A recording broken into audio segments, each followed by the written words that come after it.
and my Shraddha Pushpanjali at the lotus feet of my most worshipable beloved Gurudev, Nitya Lila Pravishta Om Vishnu Pad Paramahansa, Ashto Tarasata Sri Srila, A.C. Bhaktivedanta Swami Maharaj, Srila Prabhupada. And then I'm offering my same unlimited Dandavat Pranams and Shraddha Pushpanjali at the lotus feet of my most worshipable beloved Siksha Gurudevs, Nitya Lila Pravishtom Vishnupad Paramahansa Ashtatarashata, Sri Srila Bhakti Rakshak Sridhar Goswami Maharaj, and Nitya Lila Pravishta Om Vishnupad Paramahansa Ashtatarashata Sri Srila Bhakti Vedanta Narayan Goswami Maharaj. And I offer my Dandavat Pranams to the lotus feet of all of my Sri Sri Rupanuga Guru Varga, especially to the lotus feet of Nitya Lila Pravishta Om Vishnupad Srila Bhakti Siddhanta Saraswati Goswami Thakur, whose 150th anniversary of his appearance we are celebrating in these last few days, and for the next year we will be celebrating. And my Dandavat Pranams to all of the Vaishnavas and to all of the Vaishnavas. So, we're studying Srila Prabhupada Bhaktisiddhanta Saraswati Thakur's Upadesh Avali. What does this word mean, Upadesh Avali? It means collection. Upadesh, collection of instructions. So, Avali means to collect together. So, Upadesh Avali means the very prominent instructions that Srila Prabhupada Bhaktisiddhanta Saraswati Thakur would often give in his discourses. We also have an Upadeshavali for his glorious disciple, Srila Bhakti Pragyan Keshav Goswami Maharaj. And even there was another collection of instructions from our Srila Gurudev, Bhakti Vedanta Narayan Goswami Maharaj. But that hasn't been included in the songbooks as of yet. And of course, all of our acharyas, they all have certain themes. When they speak, when they address an audience, when they are preaching and representing the message of Sri Chaitanya Mahaprabhu, then they gauge the listeners. They're very, very capable of examining the audience to whom they are speaking. Extremely capable. They know exactly what those persons are capable of understanding, first of all.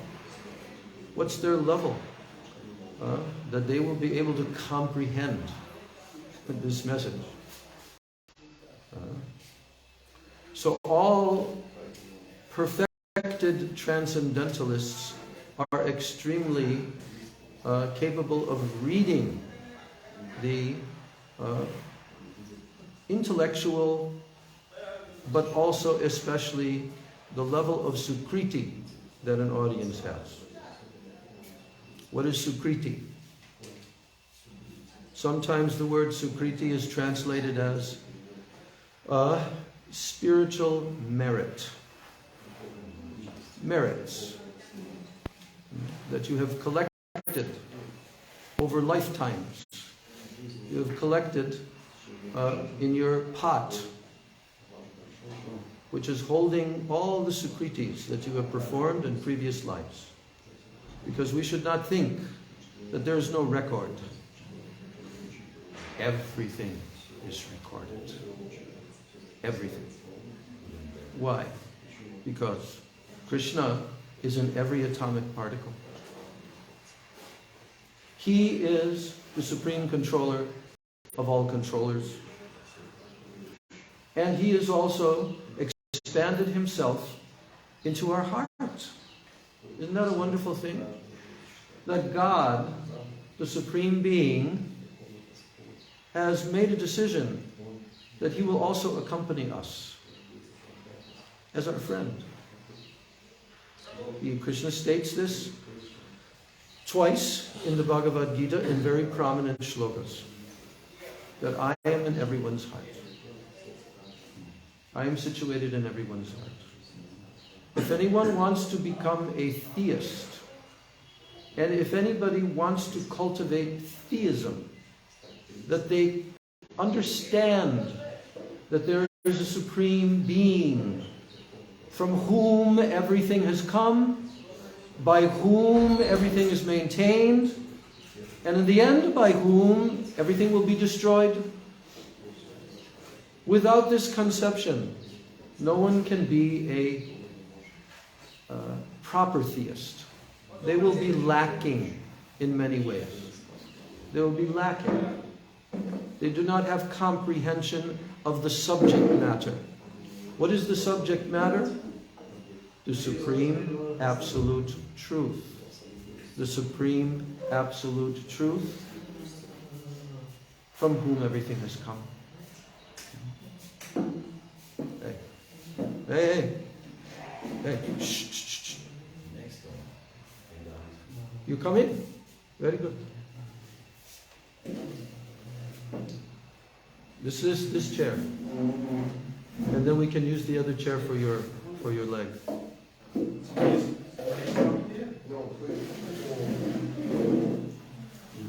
Or whatever is more comfortable.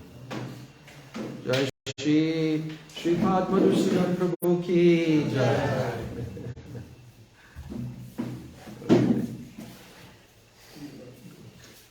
So, no one breaks their leg unless it is the wish of the Supreme Being.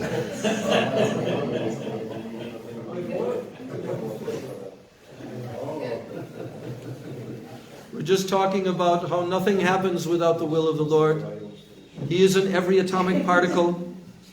Every particle is being moved by Him. And He is in every living entity's heart. How much closer can someone get to you? Is it possible for anyone? Oh, you are my friend, I am your friend. Oh yeah? Do you know my heart completely? Do I know your heart completely? Do I know everything that you've ever done and everything that you've ever desired? Do I know that about you? No. Oh, but I'm your friend. Yes.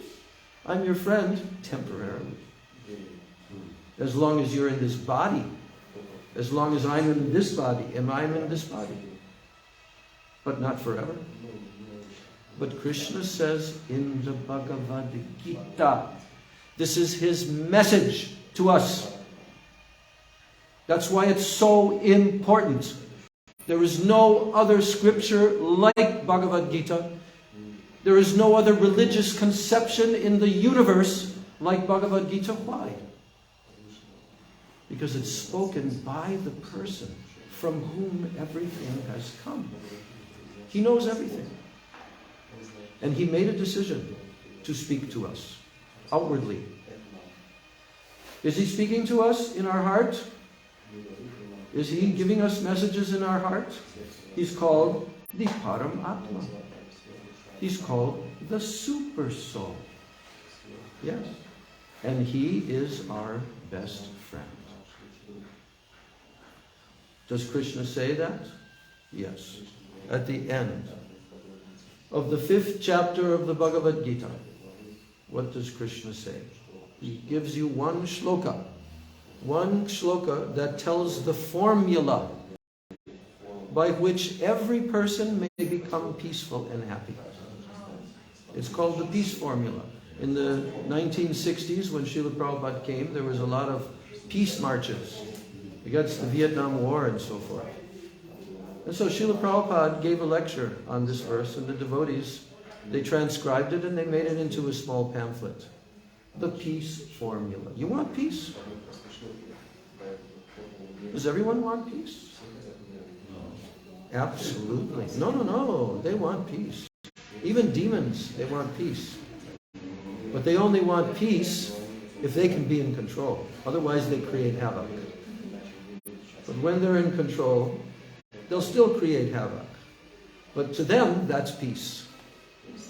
Because they think, oh, now we have the upper position.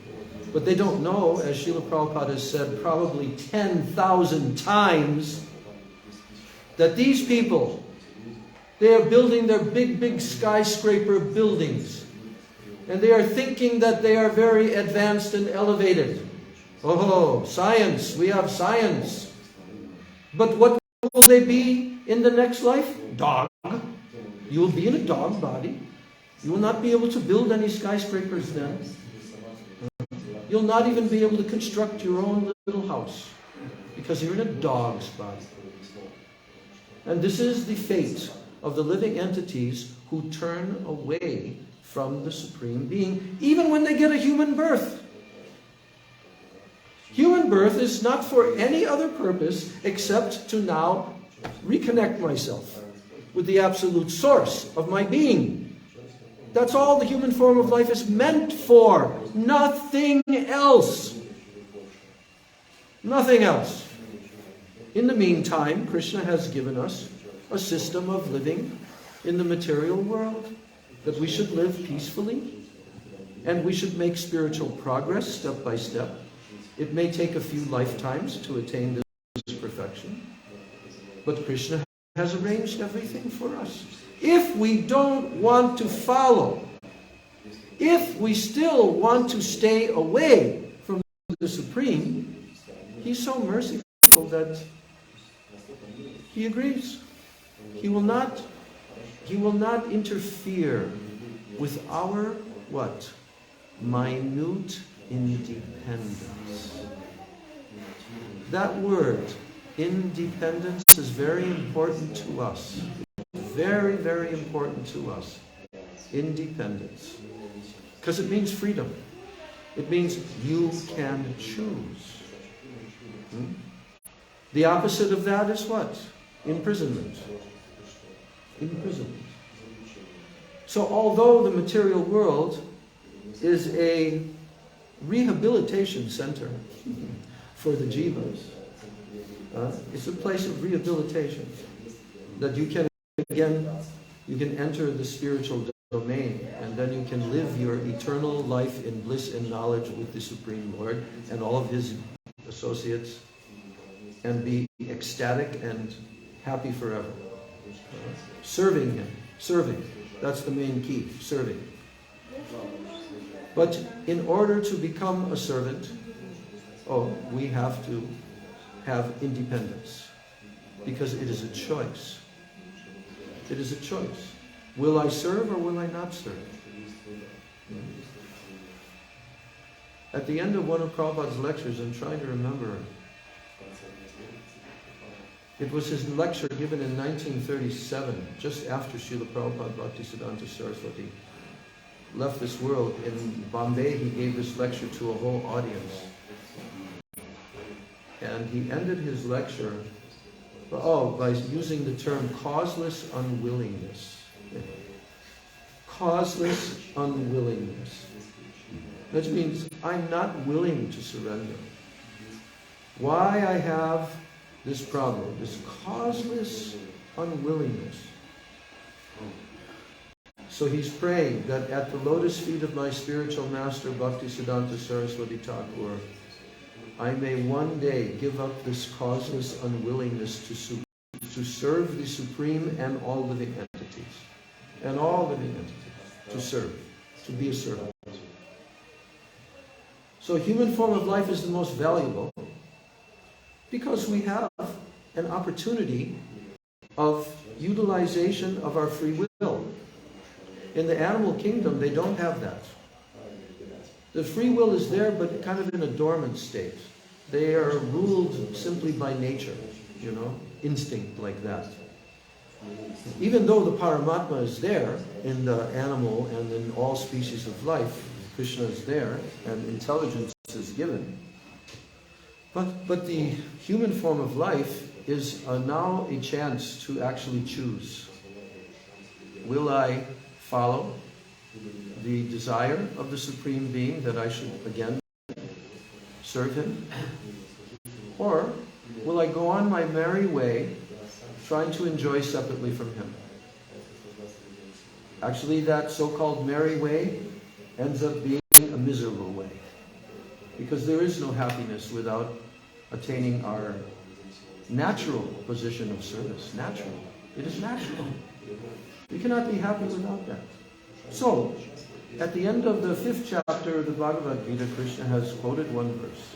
And he's given 3 things that if anyone knows these 3 things about me, Krishna, you will attain peace.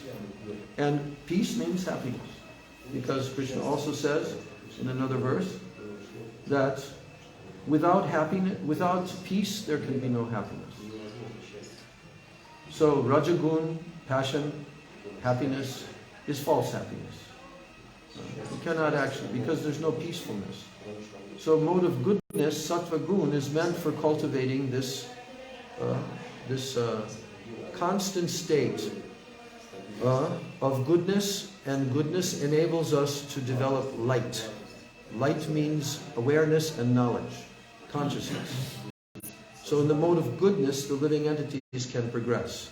As long as passion and ignorance are covering the consciousness, it's very difficult for them to progress. But still they can, if they get the association of Vaishnavas, they are elevated Vaishnavas, and they begin to appreciate and hear.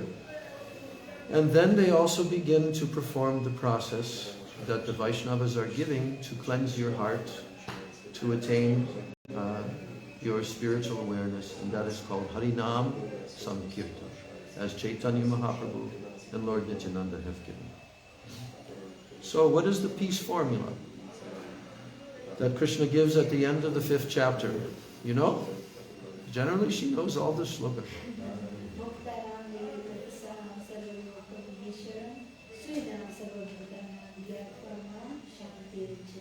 Very good. So here, 3. Bhokta. What does bhokta mean? You know, we have a word in our Vaishnava vocabulary called bhoga. Offer the bhoga. Offer the bhoga to Krishna. Because when we offer food to Krishna, it's called bhog. And bhog means that which is enjoyed. And Krishna is the bhokta. He is the enjoyer. Yes, but the word bhog comes from the word bhokta. Okay? So here Krishna says bhoktaram. That means I am the enjoyer. He's letting us know. Mercifully, He's letting us know that it is I who am the enjoyer. And you are also an enjoyer, but in relation to me. We are all enjoyers. We cannot but be enjoyers. That's why we're always looking for happiness. Are we not? Are we not? Yes, we are. If anybody wants to argue that point, they're insane. They're not aware. They're not truthful. We are always looking for happiness. Even in the insect form of life, right? They're looking for food, looking for happiness.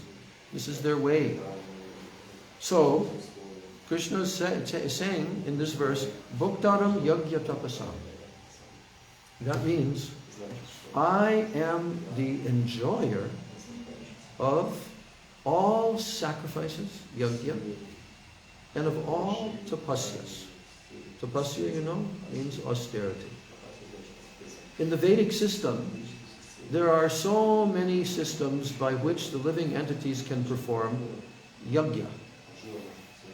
In the 3rd chapter of Bhagavad Gita, Krishna describes this very clearly, that if the human beings are performing sacrifice, yagya, then what happens? Then the demigods reciprocate by sending rain. Rain comes from yagya. If people stop performing sacrifices to higher entities, then there will be scarcity. But if yagya is performed, sacrifice, then everything will be provided in the material universe. That's the actual system, and as the law of nature. But nowadays people don't realize this. In the atheistic, very, very low consciousness Western civilization, they don't know the actual system by which the universe operates. They don't know that. So, here Krishna is telling, I am the enjoyer of all sacrifices and of all austerities. Does everyone perform austerity? Every human being. Do human beings do austerities? That means doing something which is difficult and which may involve some hardship to do it. Right? Does everyone do that in their life? Everyone. Why? Okay, you want to have a job. Do you have to do some sacrifice and some austerity? Yes? You have to sacrifice your sleep, get up by a certain time, get prepared and ready, feed yourself, get to work on time. Because you got a boss who's waiting and checking. That's not always the happiest thing, but we have to do it. We have to control our senses and our mind to get what we want. If anybody wants to achieve anything in this world, you know what they got to do? Tapasya. I told yesterday when we were talking about Lord Brahma, how he's appeared on the lotus flower coming from the lotus navel of Padmanabha Vishnu. And it was all darkness. There was nothing in the universe, only darkness. But there was this lotus flower. And by the sense of touch, he was feeling, oh, I'm on some very big structure. Because there was no light, so there was no ability to see anything. And then he felt, oh, then he climbed down the stem of the lotus. And then he saw nothing but darkness, and he came back up. And then he sat down, and suddenly a sound vibration came. This is a message from the Supreme Being, to all of us actually, not just to Lord Brahma. There are 2 syllables. What are those 2 syllables? Everyone say, ta, pa. Ta, pa. Ta, pa. What does that mean? It means tapasya. In Sanskrit, tapasya means voluntary hardship. Voluntarily accepting hardship for the sake of progress. That's called tapasya. And the clue was given to Lord Brahma, and because Lord Brahma is an extraordinary living entity who for hundreds of lifetimes before, he has been extremely submissive and pious to the Supreme Being, he now has the most prominent position in the universe. For the existence of our universe, that is the existence of the life of Lord Brahma. Did you know that? Lord Brahma lives, does he live for millions of years? Does he live for billions of years? Does he live for trillions of years? You can calculate. I calculated once with a calculator. But the calculator didn't go that far.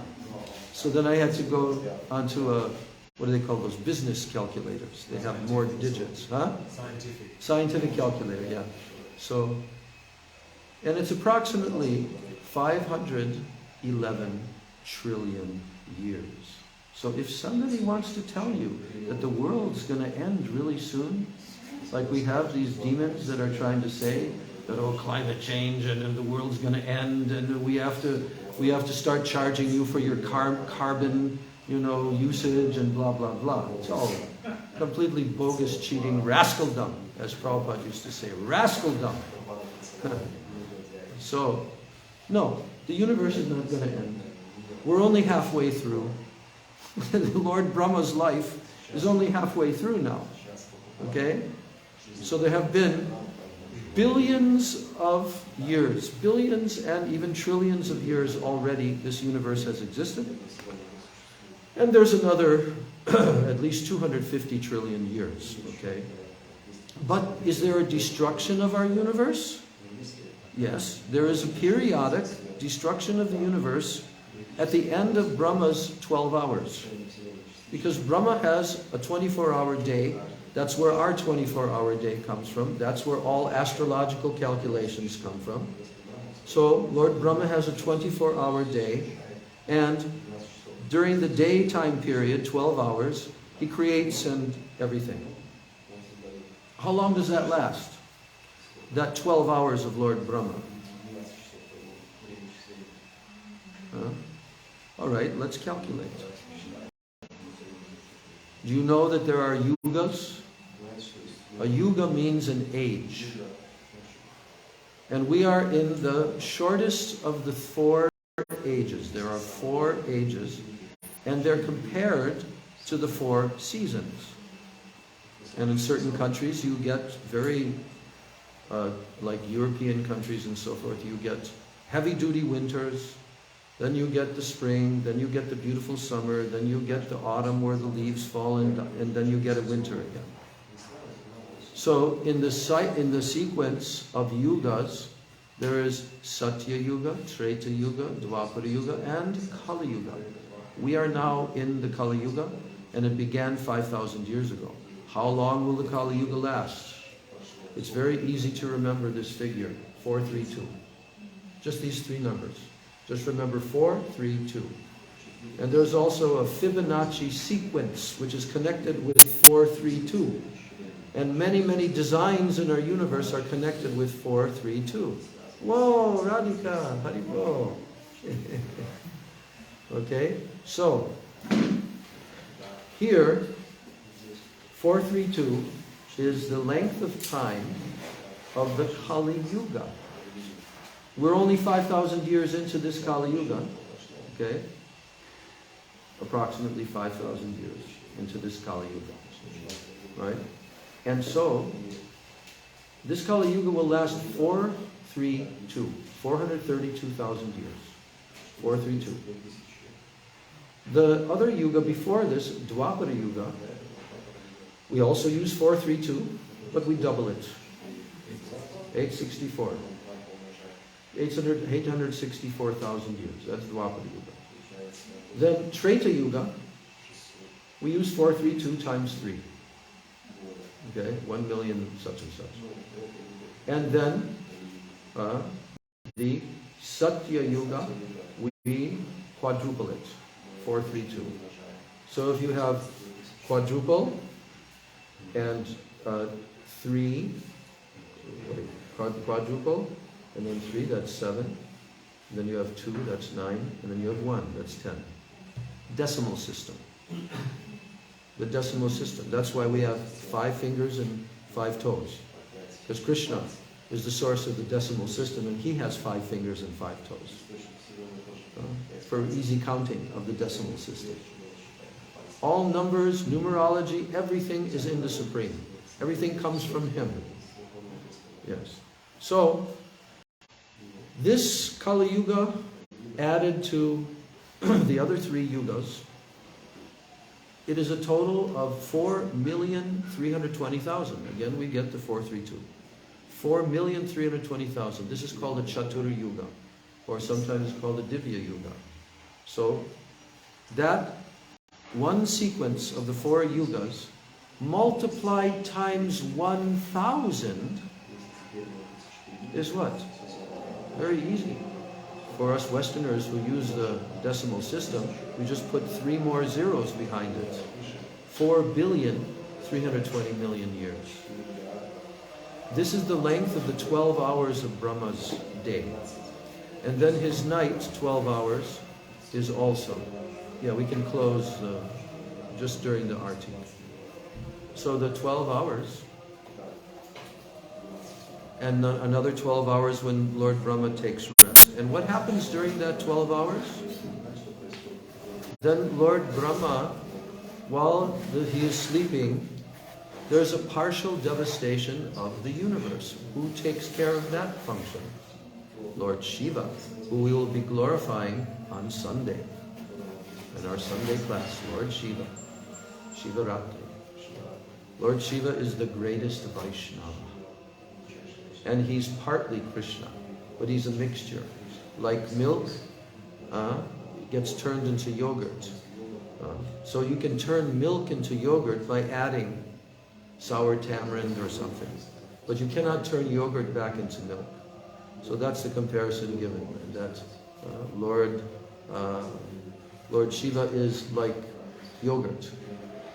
Anyway, we'll discuss that. So, the universe is partially destroyed. Not the upper planetary systems, they're not touched at the end of Brahma's day. But then in the middle and the lower planetary systems, there's a flood of water. That's where the biblical idea of Noah's Ark and things like that, but it all comes from the Vedas because Krishna took the form of a fish and saved the Vedas and swam through the waters of devastation. Matsya. Yes. This is all fact. All fact. So, this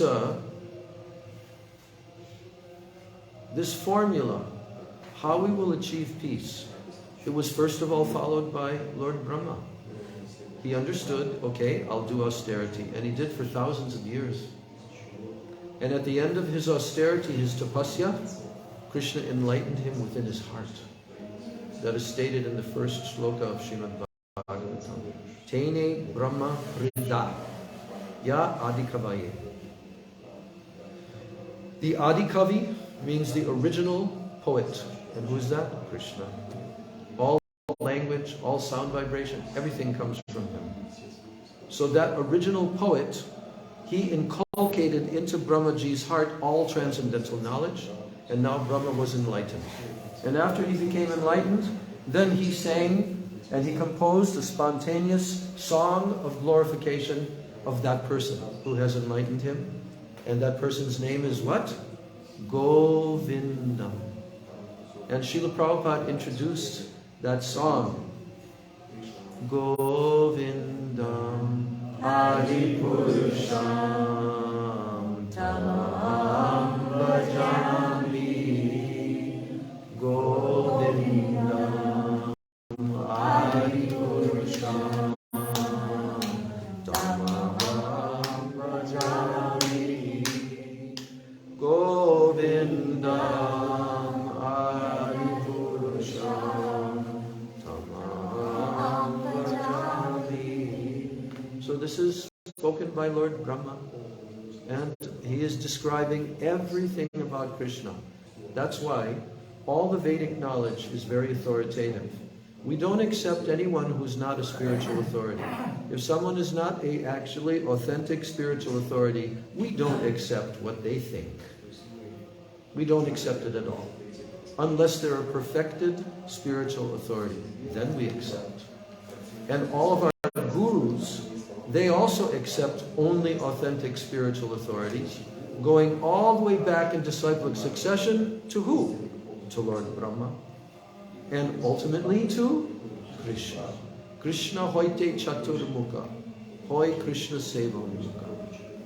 So in this way, austerity, tapasya, is the most fundamental process. If we want to achieve anything in this life, in this world, we have to do tapasya. We have to work. We have to do something that is going to require some hardship. I think if I asked any single one of you sitting in this room, can you tell me what hardship you've undergone in your life to achieve certain things? You'd all tell me many stories. Many stories. Yeah. So everything is accomplished by tapasya. And therefore it is built into the process of achieving spiritual perfection in this material world. Now, the three things that are told by Krishna for the peace formula, Bhoktaram Yagya Tapasam. First thing, you should know, you should learn, and you should accept that Krishna is actually the enjoyer of what? All yagya that anyone performs. He's meant to be the enjoyer of it. He's meant to be the beneficiary of our efforts. That's his position. Just like the example of what? That beautiful, wonderful, simple example that we've heard hundreds and thousands of times. the hand, and the stomach. Heard that example before? The hand has a function, and the stomach also has a function, right, in our body. What is this function of the stomach? Is to receive the food, to digest it, and to distribute it throughout the entire body. That's the function of the stomach. And what's the function of our hand? To take that food and not try to eat it itself. Right? But to put it in the mouth where it will go to the stomach, and then what happens? The hand gets the energy. But one time the hand said, I'm tired of this. I don't want to keep on serving this stomach. I want to enjoy it myself. So the hand went on strike. I'm not going to give any more food. So what happened was that the hand was thinking, okay, now I'm going to enjoy the food. And he tried to eat the food, but he can't. He can't eat the food. But he refused to give it to the stomach that will eat the food. But then gradually what happened over time, the hand realized that he laid down on his back and he said, I surrender. And he took the food, put it in the mouth, and within moments, now he came alive again. We are the hand, we're not the stomach. Krishna's the stomach. That's all we have to know. You know, the Krishna consciousness philosophy is very, very simple. Simple for the simple, difficult for the crooked.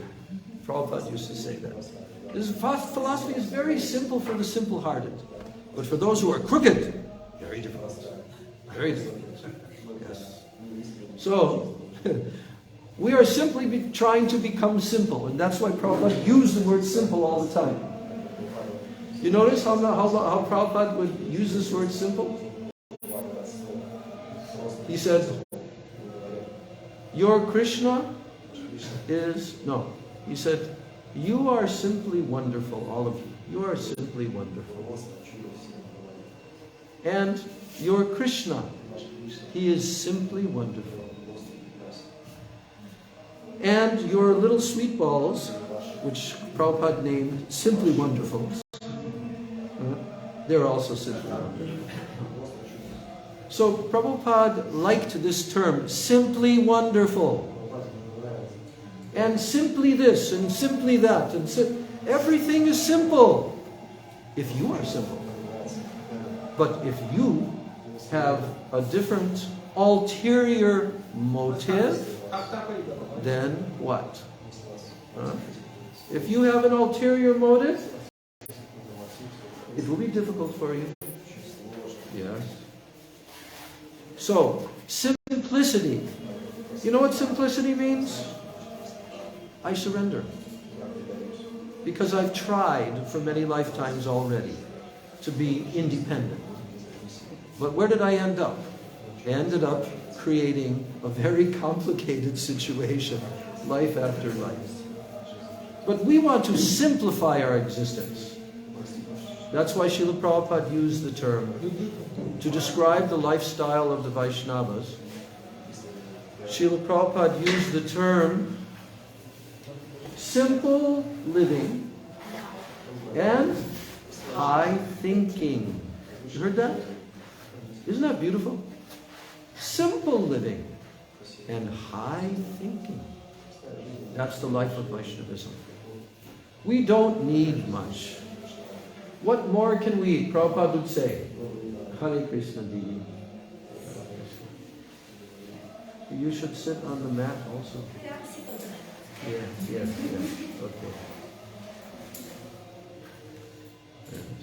Simple living and high thinking. So Srila Prabhupada, he said, what more can we eat? 2 japatis, 4 japatis? Do you have more capacity than that? Maybe. Some people can eat 10. Bhagavad Maharaj said he was eating 20 japatis when he came to the temple and drinking a gallon of dal. You know Bhagavad Maharaj? Because he grew up eating a lot. So when he came to the temple and his meat diet was suddenly changed to a vegetarian diet, He saw, this is where my nourishment is coming from. And the devotees would be astonished, because they would eat 5 chapatis, 6 chapatis, maybe 8, but he ate 20 chapatis and a gallon, not a half gallon, a gallon of dal, protein. But the thing is this, Krishna will provide for us. He's always been providing for us. He provides for the birdies. You see them every single day. He provides for the ants crawling on the ground. He provides for the insects and the other, what do you call them, the lizards and all the reptilian species. He provides for the animals, for the plants. Everything's provided by Krishna. Can't you see that? I mean, are you so blind that you can't see that there is a provision and an arrangement in nature for every single living entity? And guess what? They also know what their food is. How do they know that? Did the mother and the father sit down? Now, my dear son, my dear daughter, dog, I want to tell you, this is the kind of food that you should eat. You don't eat that kind of food. No, they automatically know it. That's because Krishna's in the heart. Now, Bhoktaram Yagya Tapasam. Are you all willing to accept this fact as being the supreme truth? That Krishna is the only enjoyer. Are you ready for that one? Okay. This is what Prabhupada Bhaktisiddhanta Saraswati has told. I'm going to read to you his own words. Sri Krishna is the Vishaya Vigraha. He is the object of the devotee's praying. He is. No one else. No one else. If Krishna is the object of a devotee's praying, guess what? The devotee's praying and love can be given to all living entities. If you try to love everyone, there's only one way to do that, by loving Krishna. Because everyone is connected with Krishna. Prabhupada gives the example when you throw a stone into the water of a pond. You know, when you throw a stone, it makes circles. If you throw another stone in another place in the pond, it will also make circles, and both of these circles will collide. But if you throw the stone in the same place, the exact same place in the middle of that first stone, second stone, third stone, the circles will be harmonious. There will be no collision. This is Krishna. He's the center of all existence. He is. And we have to come to understand that in our life in a very, very real way. Because if we don't understand that, we're going to make many mistakes. But if we understand that, then we'll be able to direct our loving propensity properly.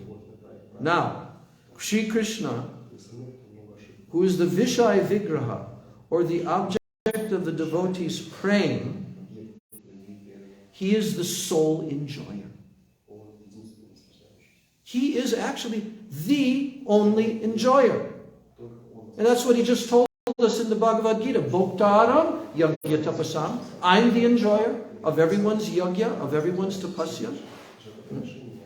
So, that person, Krishna, who is the object of everyone's praying and love, he is the only enjoyer. And all others, that means all other living entities, of which there is an infinite number of us. Yeah, there's infinite numbers of us. You can't count them. Just like there's infinite incarnations and expansions of Krishna. You can't count them. So the living entities, us tiny little jivas, we are like the atomic particles in the rays of the sun compared to Krishna. He's the sun. And we are his energy. But we are tiny, tiny little atomic particles in the rays of the sun. That's how small we are. But because we are actual direct parts and parcels of Krishna's Shakti potency, therefore we're eternal and we're indestructible. That's our real position. And all others are to be enjoyed by Krishna. That's called service. Do you know that even Krishna's own personal expansions, they also want to be enjoyed by Krishna? They also have the mood of what? Prem Seva. Even Balaram, who is the first expansion of Krishna, he likes to take the position of servant, and he serves Krishna in every single way. Every other expansion, all the Vishnu forms, they are all eternal servants of Krishna. And there is the verse from Chaitanya Charitamrita, Ekala Ishwara Krishna Arasavritya. Ekala Ishwar. There is only one Ishwar, and that is Krishna. And all others are Sabritya. Britya means servant. All others are servants. So that's exactly what Prabhupada Bhaktisiddhanta Saraswati is saying here. That Sri Krishna, who is the Vishaya Vigraha, Vishaya means the object of the devotee's prem, he is the sole enjoyer. And all others are to be enjoyed by him. Now, if we accept that, will we become happy? We'll become peaceful and happy. This is very practical. Everyone can serve Krishna. It doesn't matter who they are. It doesn't matter what they do in life. It doesn't matter where they came from. Everyone can serve Krishna. How? In various ways. If you are aspiring to be a pure devotee of Krishna, then your whole life will be serving Krishna. Bhakti at every single moment. Every single moment. Hearing, chanting, remembering, serving, cooking, doing deity worship, going to your job and earning money, and then sacrificing for Krishna, and maintaining Krishna's, your children and your family, who you're training them how to be servants of Krishna. It's all connected with Krishna. We disconnect ourselves from him. He doesn't disconnect himself from us. No. He's in our heart. And he's waiting for us. For millions of lives, he's waiting. He'll always be there. But for us, now we have to make a decision. Am I going to use whatever time is left in this human form? Because we don't have that much time. Our life is very short in the Kali Yuga. We don't live for 1,000, 10,000, 100,000 years like in previous yugas. We live for maybe 100, 90, 80. If a person lives to be 90 years old, they're considered extremely old and rare. Everybody's leaving their bodies in their 60s and their 70s now. So, Bhoktaram Yagya Tapasam. Then the next thing Krishna says, Sarva Loka Maheshwaram. Sarva Loka Maheshwaram. What is the meaning? He is the Maha Ishwara. You know the word Maha?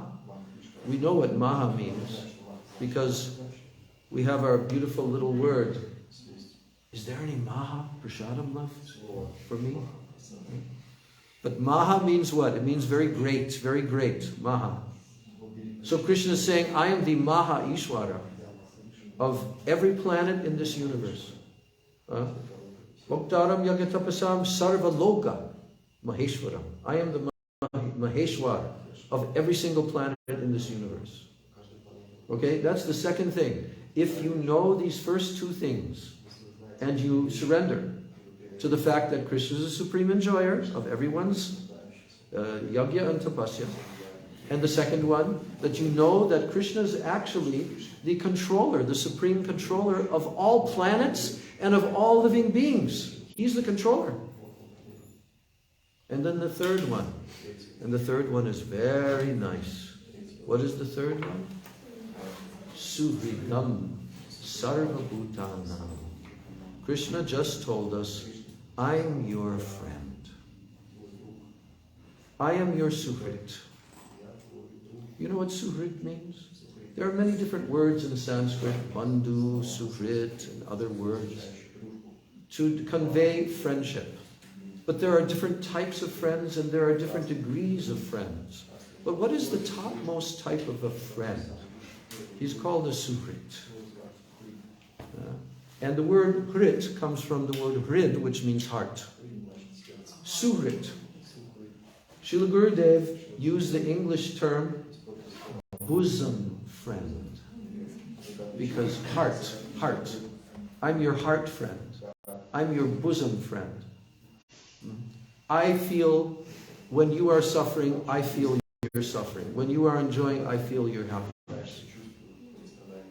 Suhrit means well-wishing friend. He's always wishing you well. Always wishing. He says, Suridam Sarva Bhutanam. I am the well-wishing friend of every living entity. This is why Vaishnavas can never commit any violence against other living entities. Why? Because Krishna is there in their hearts. And they're parts and parcels of Krishna. And Krishna doesn't like to see that some violence is committed to his parts and parcels. So therefore a devotee is non-violent. But if demons want to usurp Krishna, then the devotee, like Arjuna, like Hanuman, they, like Bhima, they will become very, very violent and they will kill the demons. And Krishna himself does that also. But that's not actual violence. You know why? Because they are benedicted by being killed by who? By Krishna. In the presence of Krishna, they attain liberation. You see? So Krishna is everyone's friend. His well-wishing, everyone's well-wishing friend. You know, when Srila Prabhupada wrote his letters, all of his letters are collected. Thousands of letters that he wrote between the time of his coming to America and 12 years later. Thousands of letters he wrote. Most of his letters were on aerograms. Nowadays, I don't even think those exist anymore, do they? Aerograms? They're like a blue foldable piece of paper, and you can write on like 4 or 5 sides, and then you fold it. And it's already paid postage. You don't have to put any stamp on it. So all of Prabhupada's correspondence with India, while he was in India, while he's traveling all over the world, 12 whole years, Prabhupada conducted his mission through letters and occasional phone calls back then. Which if you were answering the phone in India, I remember at the Chandrodaya Mandir in Mayapur when there was nothing but rice fields around it in 1975 when I came the first time. Nothing but rice fields. And for the next couple of years there was that and the long building. That's it. And the front gate. So they had a telephone, upstairs in the Chandrodaya Mandir. But if anybody was making a phone call to Calcutta at that time, they had to yell at the top of their lungs to be heard through this phone line. It was such a poor connection, right? So, yes. So, how did I get to that point? I forget.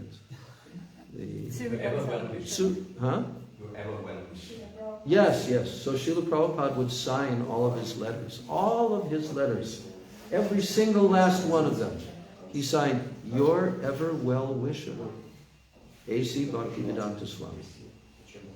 And truly, he was the ever well-wisher and the supreme well-wisher of every living entity. Because how much did Prabhupada sacrifice for us? It's unbelievable how much he sacrificed. He barely even slept. Okay? And he gave the whole world Srimad Bhagavatam. In the middle of the night while everyone is sleeping, translating with his dictaphone, writing his Bhaktivedanta purports. You see.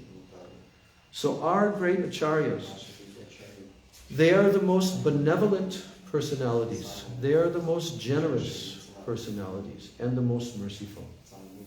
And they want to give mercy to all living entities.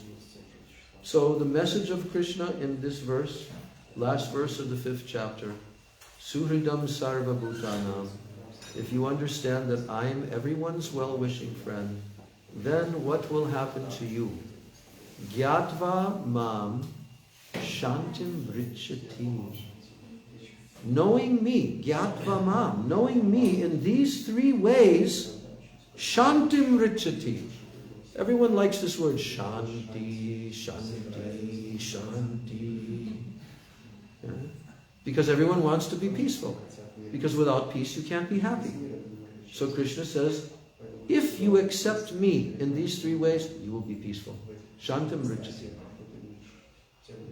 So Srila Prabhupada Bhaktisiddhanta Saraswati Thakur, his preaching was very practical. Now I'm just going to the 3rd one to end our class, the 3rd statement in his list of 24 Upadeshavalis. He's saying, those who don't perform Hari Bhajan. What is Hari Bhajan? To worship Krishna, Hari. Those who don't perform Hari Bhajan, those persons are ignorant. They're ignorant.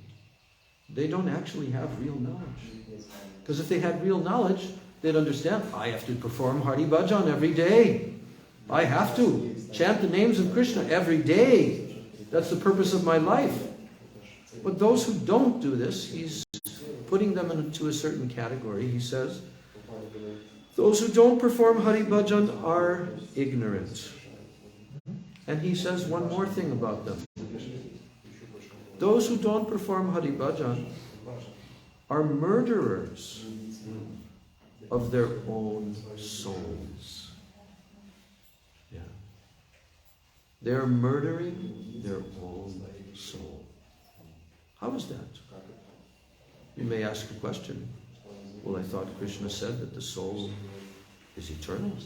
Doesn't Krishna say in the Bhagavad Gita that there's no birth and death for the soul? Na jayate mriyate vakadachin.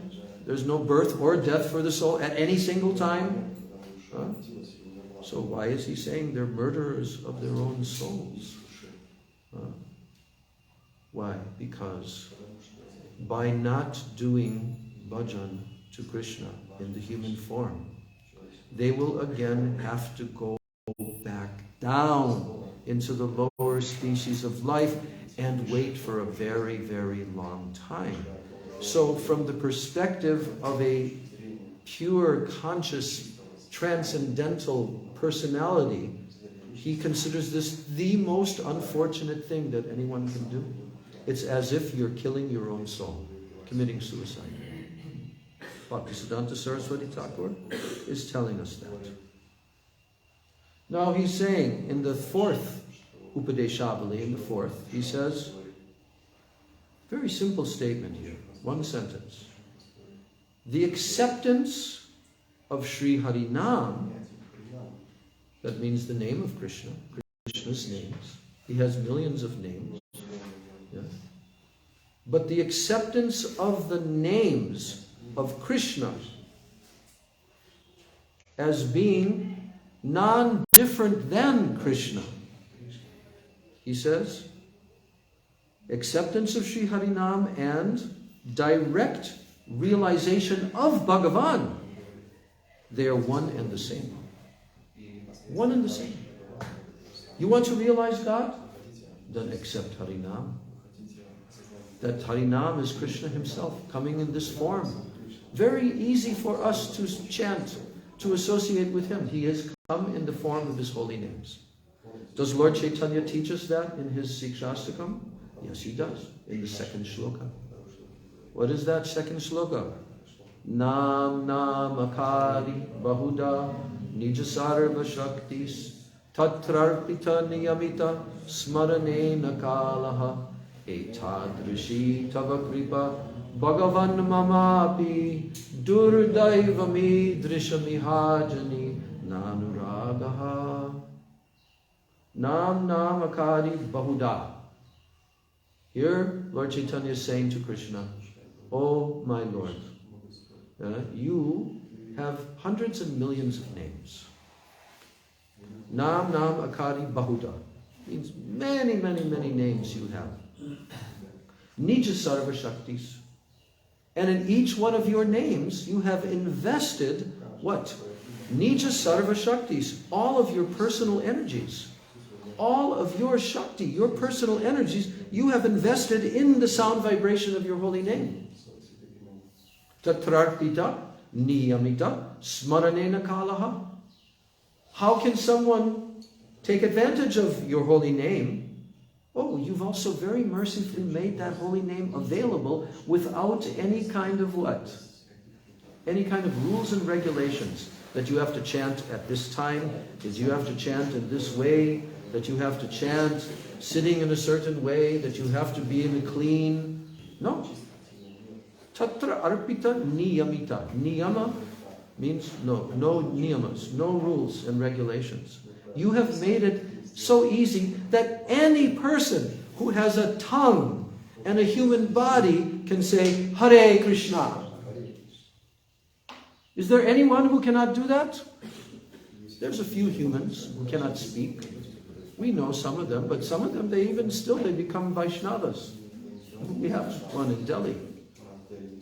And he, mentally, he can chant, you see.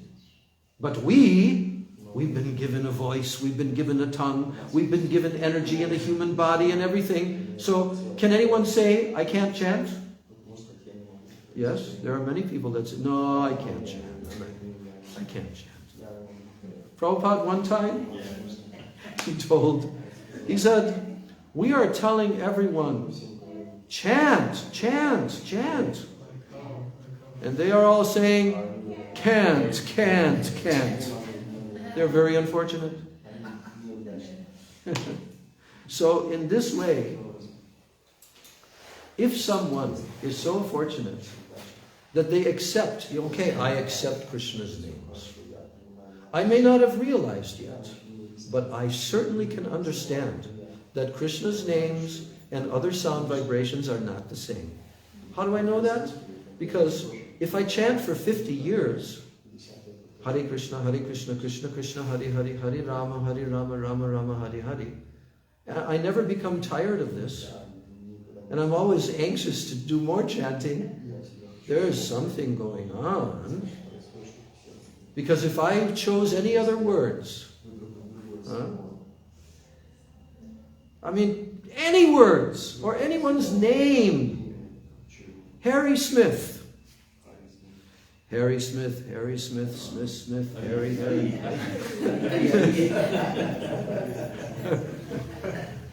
Or, what's another name, last name in the Western world? Smith and what else? Miller. What? Miller, yeah. Harry Miller, Harry Miller, Miller, Harry Miller. So if I try to experiment with this, how long will it take me to become extremely bored and it'll be very painful for me to continue that? How long will it take? A day or two? I can say, yeah, you know those Hare Krishnas, we hear them always chanting Hare Krishna. You can chant anything. What is this? I'm going to try to do this. Just watch and see. I'll do it just like they're doing. But after one day, Harry Smith, Harry. What? You have to eat some chocolate between. Yes. So the thing is, Krishna's holy names truly are none different than him. But we need some purification to realize that, and that's what we're trying to do in the remainder of our life. We're trying to chant Harinam with giving our full attention to chanting, and trying to avoid the 10 offenses against Krishna's holy names, trying to avoid. And by doing that, then one day, very, very soon, very, very quickly, our heart will become purified, and we will begin to taste the nectar of Krishna's holy names. Because you know, Krishna's holy names are full of nectar. How do we know that? Rupa Swami told us. Tunde tandavani ratam vitanute. Tundavali labdaye. There's one shloka where Rupa Goswami is saying that when I chant these 2 syllables, Krishna, 2 syllables, Krishna, I want to have millions of ears to hear. There's so much nectar in these 2 syllables. I want to have millions of ears. And when I pronounce on my tongue these 2 syllables, Krishna, I want to have millions of tongues. And then, when I say these 2 syllables, Krishna, they enter into the core of my heart and overpower all of my senses. My senses become inert in ecstasy. Then he says at the end of the shloka, I don't know how much nectar is in these 2 syllables, Krishna. Have we realized this? No, but we're in the process. if anyone regulative chants the holy names of Krishna, the Maha Mantra, and you are devoted and you are trying your level best, sincerely, to chant purely, then very soon there will be so much happiness, so much enjoyment. As soon as someone comes beyond the stages of anartha, of having unwanted things in the heart, then what happens? Oh, then you come to the stage of nishta. Yes. When so many anarthas have been removed, then in your heart, you come to the stage of nishta, which means firm faith. You have understood fully now. There is no doubt whatsoever. What is the truth? What is the actual truth? You know that.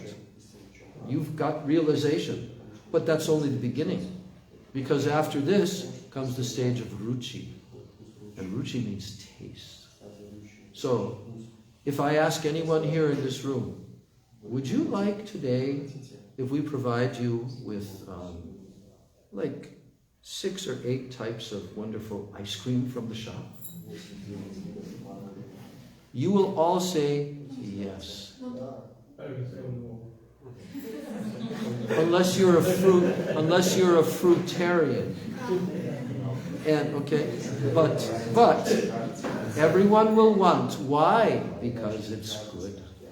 There's taste. When you've tasted it, you know in your life so many times, I enjoyed that ice cream. So yes, you want to give me ice cream? I'm very happy.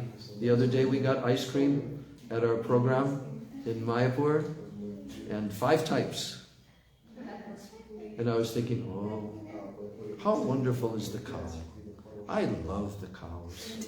Because without the cows, no milk, no ice cream, no rasgullas, no. All is being given by the cows, by Krishna's arrangement, and Krishna happens to be a cowherd boy. So if you like that cowherd boy Krishna, then you'll become very happy in your life. And if you also want to become a cowherd boy or a cowherd girl and be with Krishna forever, helping him herd the cows, then you're a very intelligent person. And it will be very soon. It will be within a matter of 1 or 2 or 3 lifetimes, and you'll go to Krishna. And you'll serve Krishna with prem, because prem is the highest happiness, far beyond ice cream. Prem is much greater than ice cream. And even mangoes. Even in mango season. One time when Srila, this is my last thing I'm going to say because we're running out of time. So, one time, Srila Prabhupada, he was traveling, around the world, and the devotees who were now in India, this is in the early 1970s, and they had traveled for 1 year with Prabhupada, from 1970 to 71. They traveled for 1 year with him. And they started the movement in India. He took his Western disciples and displayed them in front of everyone all over India. His dancing white elephants. Yes. And that's what they did. They chanted and danced. And everybody was astonished. We've never seen this before. Westerners! Huh? Chanting and dancing and shaving their head and wearing tila. Oh my God! Prabhupada knew that if he brought the Westerners back to India, then his movement would take off like anything, and it did. So that phrase, dancing white elephants, Prabhupada coined that phrase. Because sometimes you have in a circus an elephant that dances, it stands up like that. That's one of the things they like to do in circuses, is to train the elephants how to dance and stand up on their hind legs, And so Prabhupada said, yes, these, my Western disciples, they are my dancing white elephants. So, what was the point I was going to make again? Mango! So the devotees who were in India, and now Prabhupada has left and he's traveling. Okay? And now he's going to Moscow. To Moscow! Half of the people in this room are from Russia. Okay? And most of the people most of the Western devotees who are in Mayapur are from Russia. There's reasons for that, but we're not going to go into a whole discussion about that. So, the Srila Prabhupada paid one visit only for about 4 or 5 days. And then he made one devotee, a disciple, a Russian, very educated, who knew English. He met him, that's the whole story. And that one devotee began underground to preach Krishna consciousness and the Hare Krishna mantra all over Russia. And then it became a big threat to the communist government. They said there are 3 things that are a threat to our existence as a communist state. What are those 3 things? Drugs, rock and roll music, they considered, and Hare Krishna. Because they understood that Hare Krishna was going everywhere underground. Then they had to make a law. They passed a law that it's illegal to teach anyone this 16 words. Hare Krishna, Krishna Krishna, Hare Hare, Hare Ram, Ram Ram, Hare Hare. And based upon that law that they passed, they arrested the devotees and put them into prison for trying to teach other people this Mahamantra. That's how much of a threat it was to them. But they actually don't realize. And all the demons in the world also, who are now running things, they think they're running things. They're all going to be terminated. By what? By the Sankirtan movement of Chaitanya Mahaprabhu, because the Sankirtan movement of Chaitanya Mahaprabhu does not kill the demons, it kills the demoniac mentality, the chanting of the holy names of Krishna. So the devotees told Srila Prabhupada, Prabhupada, you know, very soon it's going to be mango season here in India. You should come back again, because they wanted Prabhupada to come back very soon for the mango season. And you know what Prabhupada's reply was?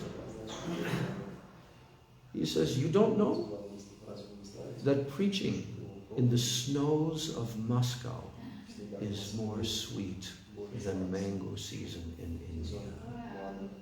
Yes. So our life is all about that. Our life is about drinking. We want to become drunk. We want to become drunkards. We want to become nectarholics. Only drinking nectar, nectar, nectar. And that's what we have to do. Put our hand in our bead bag and chant, what? Hare Krishna, Krishna Krishna, Hare Hare, Hare Rama, and then we have to take mridanga and kartals, and we have to stand up and chant what? Hare Krishna, Krishna Krishna, Hare Hare, Hare Rama, Rama Rama, Hare Hare. And then we have to dance with our arms raised in the air, like Gaur Nitai did. And we have to chant what? Hare Krishna, Krishna Krishna, Hare Hare, Hare Rama, Rama Rama. And if we do that, Prabhupada has written hundreds of times to his disciples, you will go back to Godhead. Gaur Preman. Shri Harinam Sankirtana ki jai, Hare Krishna Maha Mantra ki jai, Sachinandan Gaura Hari ki jai, Shri Nityananda Mahajana ki jai, Shri Panchatattva ki jai, Ananta Koti Vaishnava Vrinda ki jai, Samagata Gaura Bhakta Vrinda ki jai, Nitai Gaura Premanande. Hare Krishna, Krishna Krishna, Hare. Okay. You spoke on this sloka. Yeah.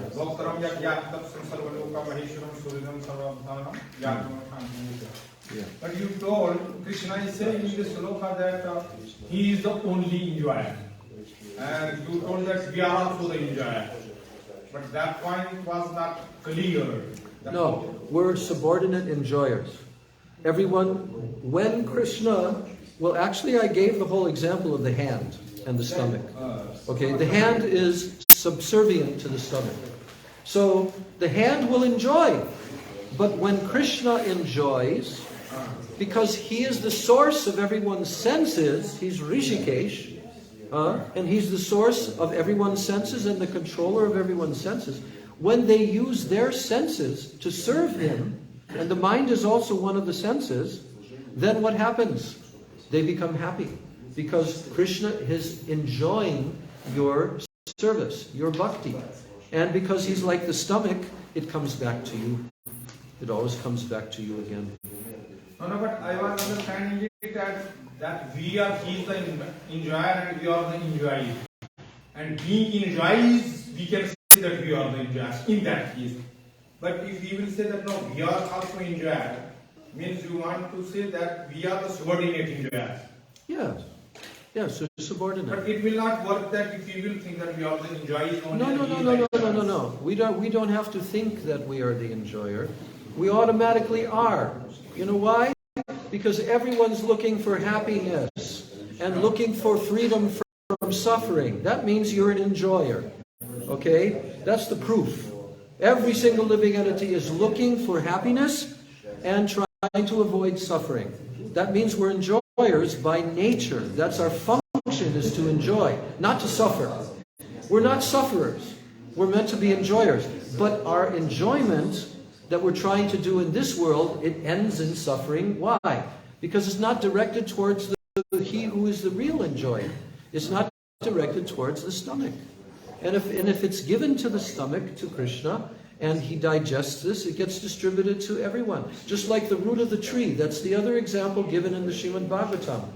The root of a tree is where you pour the water. You don't pour the water on every single leaf of the tree. You pour it onto the roots. And through the roots, the tree distributes it to the whole tree. So every leaf and twig and everything. So in the same way, we are like the leaves on the tree in comparison to Krishna. Like that. But we are also enjoyers.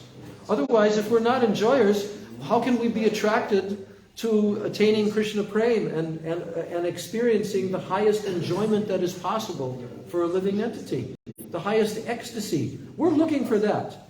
You know, I'll tell you what Srila Bhakti Rakshak Sridhar Maharaj said. He said, Amritasya Putra.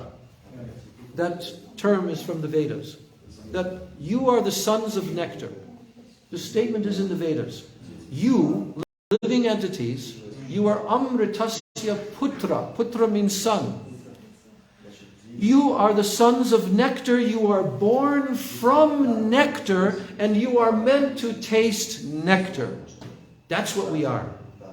We are tasters of nectar. Because why? We come from nectar. Krishna is the ocean of rasa. We are his energy. And the energy is meant to also experience rasa. But there's two different experiences. There's the object of prem and there's the container. The ashray vigraha and the vishay vigraha. So we can never become the vishay vigraha. That's the mistake that we try to make in this world. We'll be the object. All enjoyment should come to me. No. No, then what will be in the case of just like the male female? Like male is considered as the enjoyer and female is considered as the enjoyee. Is identical? Yeah. In the general sense. Then what you will say to a female that she is the subordinate enjoyer because she is also enjoying. She also enjoys. So then what will be in that case? That we will say her as the subordinate enjoyer or as enjoyee we can accept her. Both. You're enjoyed. Okay? Our position, we just heard Bhaktisiddhanta Saraswati say, we are meant to be enjoyed by Krishna. Yeah. Krishna is the enjoyer. Okay? So, Krishna is called Adi Purusha. Purusha also means male. Means male. Yes. And Prakriti means female. Exactly. So, the energy and the energetic, just like the sun, planet, and the sun rays. Yeah. So, Shrimati Radhika and all other living entities, whether they have a temporary male or female body, they're all enjoyed. They're in a feminine position. Because the feminine is enjoyed by the masculine. This is the law of the Supreme. Anybody that wants to try to counter this, they'll have a very difficult time. Okay? So, but we're not just talking about, in the material world, about a male and a female and they become married and one is in the subordinate. But no. They are equal enjoyers. They're equal enjoyers. But one has a certain role to play and the other has a certain role to play. That's all. Yes. But in relation to Krishna, we are all enjoyed by Him. We are all female in relation to Krishna. We are all feminine in relation to Krishna. That's the thing. Is that okay? Okay. All right. Yeah, but we want to make sure everybody gets prasadam, okay? Yeah, go quick. What kind of enjoyer we are if, for example, tell to us now, today's Ekadashi, let's go on Harinama Sankirtana on the street. So everyone tells, oh, I'm busy, I need to do this. No, maybe few will go. But if we will tell, oh, ice cream, everyone will run. What kind of enjoyer we are? Our acharyas know that. Therefore, they give very nice Krishna prasadam to us. Prabhupada cooked for everyone in the first temple. Okay? But when one becomes more advanced in bhakti, then they are more attracted to chanting and to preaching and all of that than they are to satisfying their physical needs. Okay? Yeah. All right, Gaur Premanande. Vancha kalpatarubhascha kripa sindhuve vacha patitanam pavanebhyo vaishnavebhyo.